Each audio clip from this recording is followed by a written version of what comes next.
জুলাই এবং আগস্টের বিপ্লবের পর তত্ত্বাবধায়ক সরকার ক্ষমতা গ্রহণ করেছে। তত্ত্বাবধায়ক সরকারের কাজ হল নির্বাচনের একটা পরিবেশ তৈরি করে গ্রহণযোগ্য একটা নির্বাচনের ব্যবস্থা করা। এর বাহিরে যদি বেশি কাজ করতে যান সেই কাজ আপনাদের দ্বারা সম্ভব না। নির্বাচিত সরকার সেই কাজগুলো করবে। আপনারা অনেকগুলো কমিশন করেছেন এবং এখন শুনতেছি চট্টগ্রাম বন্দর এবং পরিবহন দেওয়ার সিদ্ধান্ত নিতে যাচ্ছে। আমরা মনে করি বাংলাদেশের ভিতর দিয়ে আমাদের নিরাপত্তা বিঘ্নিত হয় এইরকম কোন চুক্তিতে অন্তর্বর্তীকালীন সরকার জমানো ঠিক হবে না। বাংলাদেশে তারা 16 বছরের শাসনামলে 60,000 মানুষকে হত্যা করেছে।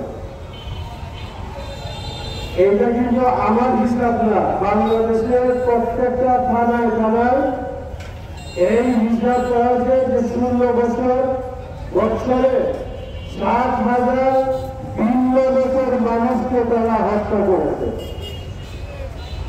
70 লক্ষ মানুষের বিরুদ্ধে তারা মামলা দিয়েছে। মানে বিরোধী মতের সকল মানুষ যাতে শান্তিতে নিরাপত্তার সাথে ঘরে বসবাস করতে পারে, এই জন্য এই সরকার ছিল মামলাবাজ।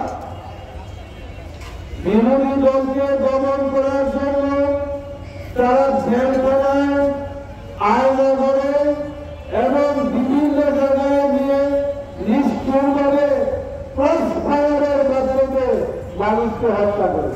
সকল দল বিভিন্ন সময় আন্দোলন করা হয়েছে, কিন্তু দেখা যায় যে আন্দোলন সাকসেস হয় নাই। তারা আন্দোলনকে ব্যর্থ করতে সমর্থ হয়।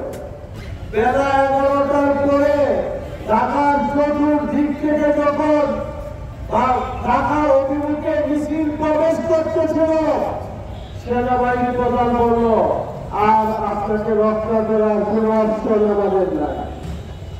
মাত্র প্রথম বলছে 1 ঘন্টা সময় এবং পরে বলছে যে আধা ঘন্টা সময় পরের মধ্যে আপনি গণভবন ত্যাগ না করলে আমরা আপনার নিরাপত্তা দিতে পারব। যাই হোক, তিনি পালিয়ে গিয়ে আশ্রয় নিয়েছেন তার বন্ধুর কাছে। কার কাছে? ভারতের কাছে তিনি আশ্রয় নিয়েছেন।